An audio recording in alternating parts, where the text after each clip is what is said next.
مکې یو سړی تللی ولو په مدینه کې د ده سره ملاقات وکړي او ده ته یې د مکې خبرې کولې چې په مکه کې داسې وو په مکه کې داسې ولو نو د ده د مبارکو سترګو اوښکې راغلې ولې چې زما د قام نبي خپل په پلارني وطن باندې خوا بدوله دومرې ارمان یې درلودی چې د ده په سترګو باندې اوښکې راغلې زه به څنګه په افغانیت خوا نه بدومه زموږ په افغانیت خوا بدېږي چې هر چیز د پښتانه سره ظلم کېږي زموږ خوا به بدېږي موږ اول افغانان یو د هغه بعده چې بیا هر لقب راکوې که بیا پاکستانیان یو کار شوي موږ تر ټولو تر مخه افغانان یو په خپل افغانیت سره فخر کوو په ویاړ سره دا وایو چې موږ افغان یو موږ 15,000 کاله تاریخ لرو موږ قربانۍ لرو موږ مشران لرو موږ خپل ثقافت لرو خپله بهترینه ژبه لرو ته چې لرې لږماره نو نور به تاریخ ته نه سره کړو بیا ستا ډېرې کارنامې دې په پرتې دي چې موږ یې بیا بیانوو او عزیزانو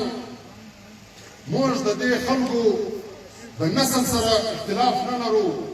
د دوی د رنګو سره موږ اختلاف نه لرو موږ دا ریاست ته دا وایو چې موږ ستا د موجوده سیستم سره اختلاف لرو دا کوم سیستم چې تا جوړ کړی دی دا ماته ناقابل قبوله دی ستا په سیستم کې زما د قام ټوله تنان تا غداران ثابته کړي دي زما د قام هر مشر هر ځوان که دلته خپل د حق خبره کړې ده خپل د واک خبره یې کړې ده خپل د اختیار خبره یې کړې ده خپل د تاریخ خبره یې کړې ده له تا سره یې وچاپه سته تا د غدارۍ چاپه پر لګولې ده او بیا دې سندرې پر جوړې کړي دي او ستا په نصاب کې ستا په سیستم کې بیا جنرال باجوه ستا ډېر ښه وفاداره دی بیا پرویز کیاني ښه وفاداره دی بیا ستا فوجي جرنیلان ښه وفاداره دي چې هغه د دې ملک دولت لوټي په بار ملک جایدادونه په اخلي نو موږ ستا دا سیستم نه منو موږ د دې سیستم څخه بغاوت کوو او موږ د چا پلار دا سیستم نشي تسلیمولی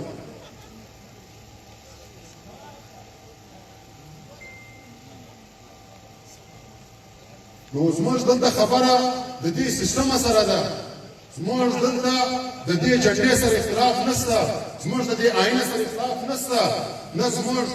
د دوی د نورو شیانو سره اختلاف ده زموږ اختلاف د سیستم سره دی موږ ته داسې سیستم قابل قبوله دی چې په هغه کې به زما دا پښتانه افغانان په جګ سر باندې ژوند کوي د ازادۍ ژوند به کوي خپله ژبه به وایي تعلیمي نظام به زموږ په ژبه باندې وي په تعلیمي نظام کې به زموږ اتلان وي زموږ تاریخ به وي زموږ د دې خاورو په معدنیاتو باندې به زموږ اختیار وي زموږ د بچیانو حق به وي بیا دا سیستم موږ ته سر منو داسې سیستم نه منو چې زما قام به غلام وي زما د قام په مدنیاتو باندې به ته لاهور جوړوې ته به اسلام آباد جوړوې او زما د قام بچیانو ته به د مزدورۍ حق نه ورکوې دا سیستم موږ نه درسره منو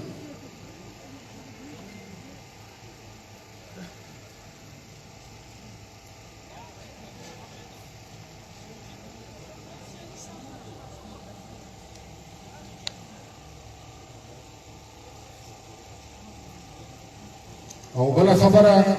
د هغه ملګري پرچې راکړله چې کومه وړه ورځ په عبدالله خان کې یو دماکه وسوله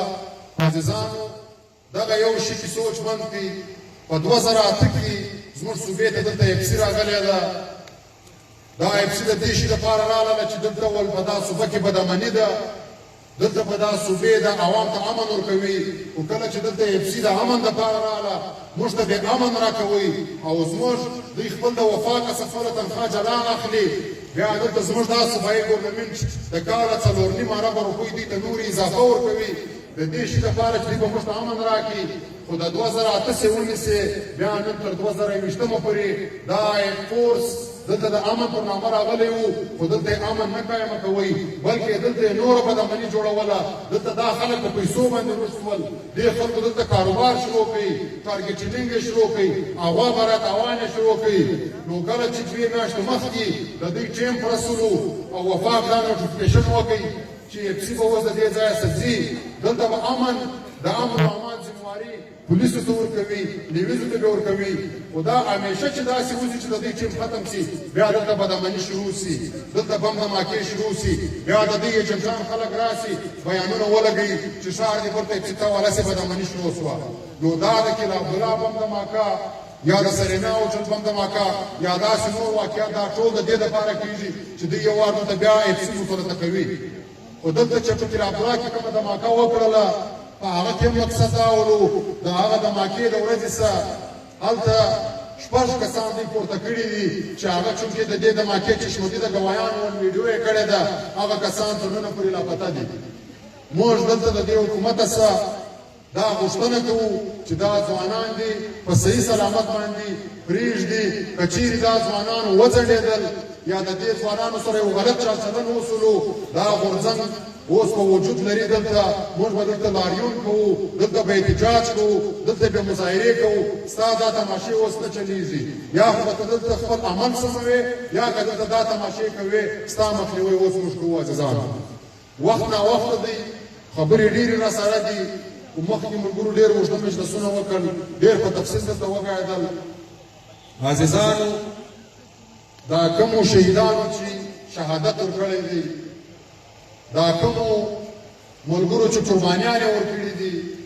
دا هغه د ملا پیونده سره واقع بیا تر نن عارف افغانه پورې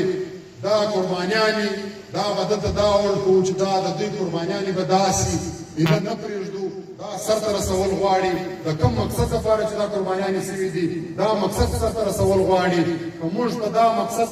په سنجیده نه سو، دا مقصد ته ځان نه ورسوو، بیا به دا شهیدان موږ هېڅکله نه کړي. خو د دې دپاره عزیزانو څه کول غواړي؟ د دې دپاره تر ټولو لومړی شرط دا دی چې موږ دا کام، دا ځوانان دا به منظمه کېږي. چې تر څو منظمه سوي نه یو، دا خوبونه عزیزانو بیا به موږ نه وینو. چونکې ستا دشمن ډېر منظمه دی، ستا دشمن ډېر چالاکه دی، هغه ډېر سره منظمه دی، هغه سره ډېر یو بهترینه سیستم ستا. نو ته که د دې دشمن مقابله کوې، تر ده به ځان ډېر ذمواره کوې، تر ده به ډېر ځان منظمه کوې، بیا ته دا خپل هدف ته ځان رسولی سې. موجوده سچویشن کې چې موږ ورته ګورو، نو موږ سره هر څه ستا، ځوانان ستا، قربانۍ ته تیار دي، جذبه لري، جرأت لري، خو منظمتیا نشته. نو ځان به منظمه کوو. چې موږ کله سره منظمه سو، بیا انشاءالله دا زموږ مبارزه چې اوس موږ په کال کې د کومه ځای سفر کوو، بیا موږ په یوه میاشت کې بیا غوندې سفر کولی شو. نو د منظمتیا خواست کوو، په سنجیدګي سره، په سلا او په مشوره سره به دا به خپل کار، دا منظمتیا پر مخ باندې بیایو. او دلته دا مطالبه کوو چې زموږ د غورځنګ څومره بندیان ملګري نیول سوي دي، دا د فوري طور رها کول سي. دا ډېر پر دې باندې هیڅ کیس نشته، دا صرف پر دې بیانیه باندې نیول سوي دي. نو دا بیانیه به زموږ تر قیامته پورې روانه وي. تاسو دلته راغلي ټولو مېلمنو ته، د کوچلاغ کمیټۍ ته، بالخصوص ملک صاحب ته، ټولو ته آفرین وایم، قربانۍ وایم چې موږ سره مې همت وکړئ، دا سمینار مو را جوړ کړئ. الله پاک مو تل امان لره چې کله د افغانیت او د پښتونولۍ خبره راتله، دا تر اتفاق به سره کوو. ډېره مننه کوم.